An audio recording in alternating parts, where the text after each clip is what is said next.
Well, good morning. Today is Monday, January 23rd, and it's time for our weekly meeting highlight. This week it is how to build a satisfying meal. I think I had a pretty good week last week. I was not feeling well. I had to go to the doctor's. Actually, I went to the urgent care and got some prescriptions. And I know it sounds like I'm making excuses, so I always show you how I did during the week. So let me show you how I did this week.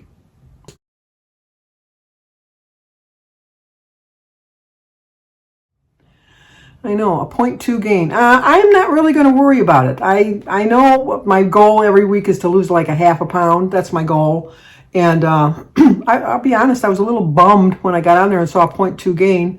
I did go back on my tracker to look to see, where I might have gone wrong this week to have a gain. Although it's very minimal, very, very minimal. I do notice that I did stay within my points every day, but I didn't use my weeklies. I think I get 31 weeklies, and I think I ended the week with like 27 weeklies. I find for me in the past that when I use my weeklies, I don't lose weight. I think that the reason I didn't lose this weight this week is a combination of things. One thing is, I think the main thing is one of the prescriptions I was taking caused constipation. So I've suffered from that for the week. So that could explain a 0.2 gain very easily. Also, I did drink a lot of orange juice. I drink the lighter version of orange juice, the Simply Light, which I have heard is being sued by Coca-Cola. Coca-Cola is being sued because they have toxins in the juice. So I guess I'm going to lay off the juice now. So, but I did drink a lot of juice. But as far as my meals go, I don't think I was off plan. I really don't. I had some high point meals, but they were well within my points. I think that this week I might concentrate a little bit more on dividing the meals up a little bit rather than having so many points at one particular meal. That might be one of the reasons. And then another reason is I was sick. I think my body just didn't want to release anything because I wasn't feeling well and just needed all the strength that could muster up to fight off all the bad white blood cells. And so I'm sure that next week I'll have a loss. I'm still 4.5 pounds ahead for the month. My goal is just to lose a half a pound or a pound a week. So if I lose 4 pounds in a month, I'm doing pretty good. So I think I'm right on schedule for doing that.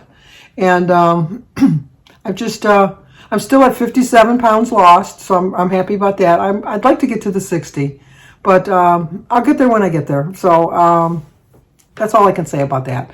But anyway, this week is how to build a satisfying meal. So maybe that's exactly what I need. Once again, I apologize for my voice. I'm getting over now I have some kind of sinus infection. It's just like one thing leads to another.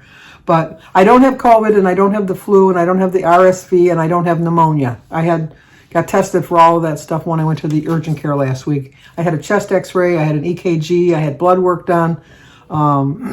They just said I had the lingering effects of a cold. So anyway, looking for meals inspiration, then check out all the boxes. Easy to put together, delicious, fits in your budget, and keeps you full for hours. Then check out the recipe below.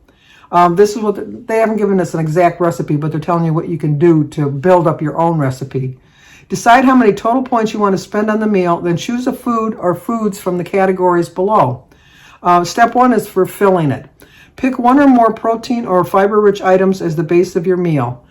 I am trying to get more protein in. I really know I need, at my age especially, I need to get more protein in, and I really think that I get protein in, but I really don't think I get enough. I probably should make some shakes or something with some protein-based things, but we'll see. I'd rather just get it from natural foods, is my point. So they said the proteins are chicken, eggs, tofu, seafood, beef, beans, lentils, and yogurt. Okay, you can cross off yogurt and tofu for me because those are not going to go in me. I've never had a lentil. I never really have had a lentil. And for fiber or non-starchy vegetables, oatmeal, whole wheat pasta, brown rice. I didn't realize that was protein, but I guess oh no, it's not. It's fiber. You need to get fiber in there too. I do think I get enough fiber. Maybe I don't. I should probably start tracking that, but we'll see. And then step 2 is the bulk. Choose foods loaded in fiber to fill your plate for a few or no points. Non-starchy vegetables or fruits like broccoli, mushrooms, or berries. Berries. If you know me, you know me. Berries, right top on the list. And I do like broccoli. I have been eating a lot of raw broccoli lately.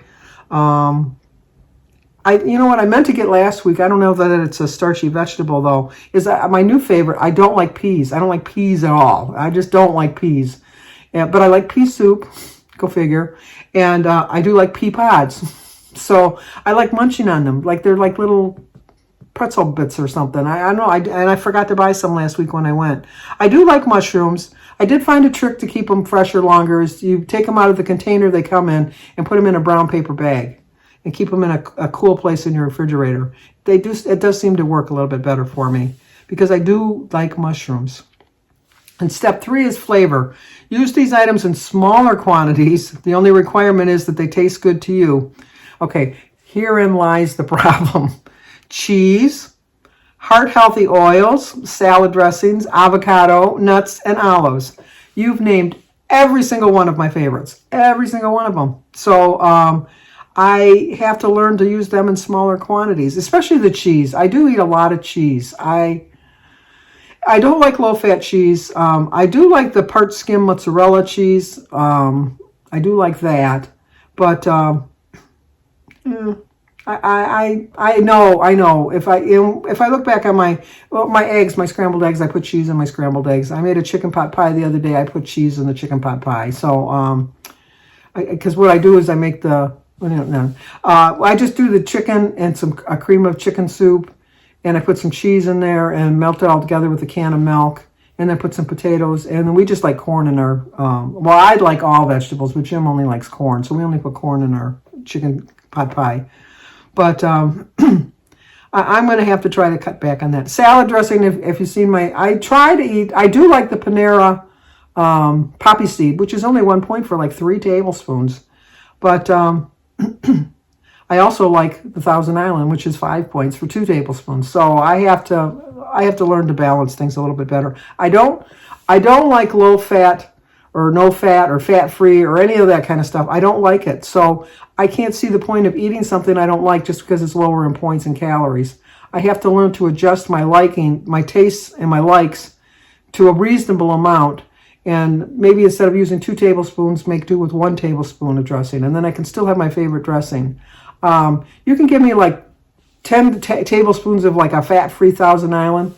I'm not going to like it as much as I would enjoy a 1 tablespoon of my regular dressing. So you just have to make it fit into your lifestyle. And when I was first on the program doing so tremendously better than I am now, I did do that. So I have to go back to my old way of eating healthy. Not my old way of eating. My old way of eating led me to gain like over 150 pounds. So I can't, oh, that sounds terrible when you say it out loud, 150 pounds. But, at my lowest, I was 145 when I was in high school. And then at my highest, I was 304.2 when I joined Weight Watchers. And I was even higher than that. I lost about 10 pounds before I joined because I was too embarrassed to go with the scale to show me over 300 pounds. The only reason I went on that particular day is because it was New Year's Eve and I wanted to start the new year out right. And I truly, really believed that I was under 300 pounds. So I was shocked, to say the least, when they told me that I was still over 300 pounds. But step 4 is a wild card. Add whatever else you're in the mood for or what helps you finish the dish. Potatoes, corn, bread, or grains are a base for soup or a sauce. I do love soup. I really do like soup, but Jim doesn't like soup. Jim doesn't, that's not a meal to Jim, soup. So I did go, when we went to BJ's the other day, I did buy some Italian wedding soup from Panera at BJ's, and it's only 3 points. So I'm planning on having that probably for dinner tonight. I don't know. It sounds good now that I'm thinking about it. So anyway, it's how it might put together. They tell you to, well, here's a little picture of what they're saying.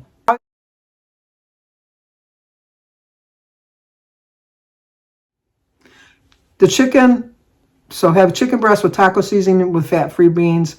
The bulk would be cooked peppers and onions, shredded lettuce, and tomatoes. The flavor would be shredded cheese, avocado, and the oil for cooking. And a wild card would be the corn tortilla shells. And so the total points for that is 6 points. So that is a well-rounded meal, really. That should be enough. That really should be enough. Especially, like they always say, the older you get, the less food you want to eat. I must not be old.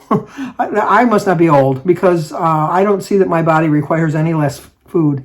It does require less sleep, but then not food. I still eat mass quantities of food, as the Coneheads used to say on Saturday Night Live. So, to dive a little deeper, there's no one right way to put together a meal, nor must each one include the 4 categories above or to be perfectly satisfying. But if you're asking yourself, why am I hungry again? I just ate. For the 4,637th time, having a recipe template that guides you towards satisfying food combinations can help and keep you on track. By building a base of foods high, I lost the rest of my article.